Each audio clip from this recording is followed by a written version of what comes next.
مدام صفية أحد متابعيني على الصفحة، أخت عزيزة بعتلي على الخاص تحكي لي قصتها، وقصتها فيها مأساة وفي نفس الوقت فيها عظة. علشان كده استأذنتها إن أنا أطلع القصة دي ليكوا، وقالت لي يا ريت يمكن تفيد حد تاني يقع في نفس المشكلة بتاعتها. مدام صفية بمنتهى البساطة بنت عيلة وبنت قبيلة من القبائل الأصيلة المتأصلة اللي في مصر، وليهم عوايد وتقاليد.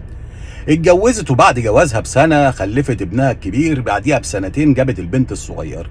بس مع الأسف ربنا كرمها بابتلاء في ابنها الكبير، ولقت جوزها مع الوقت ابتدى يتغير ومش طايق الولد، وبقى يزهقه في عيشته. وعلى طول الولاد اللي زي دول ليهم أفعال محتاجة نوع من الصبر، هو صبر وفرق. وابتدى يقول لها بقول لك ايه، احنا ما ينفعش نعيشه معانا، ده حمل كبير، احنا نوديه دار ايتام ولا رعايه ولا اي حاجه. وهي كأم طبعا تقول له مش ممكن، هسيب ابني ازاي؟ بتحكي لي مثلا ان الدكاتره قالوا ان مهم يكون في نظام تغذيته في اكل بحريات واسماك، لان الفايده اللي موجوده فيهم بتساعد شويه مع الجلسات في العلاج ليه. كان الراجل الجاحد يقول لها لا، اديله اي اكل، سيب السمك لينا، او يحط له اكل في المطبخ على جنب. تخيلوا المهانه، تخيلوا ان في بني ادمين بالجحد ده.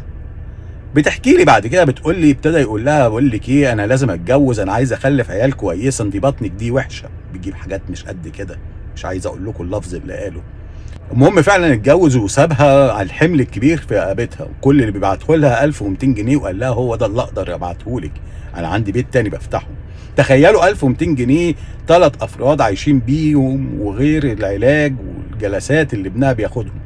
ولما حبت تطلب منه الطلاق وتطلب من اهلها يقفوا جنبها، قالوا لها احنا ما عندناش بنات بتطلق. يا جماعه حرام عليكم، الطلاق لا عيب ولا حرام.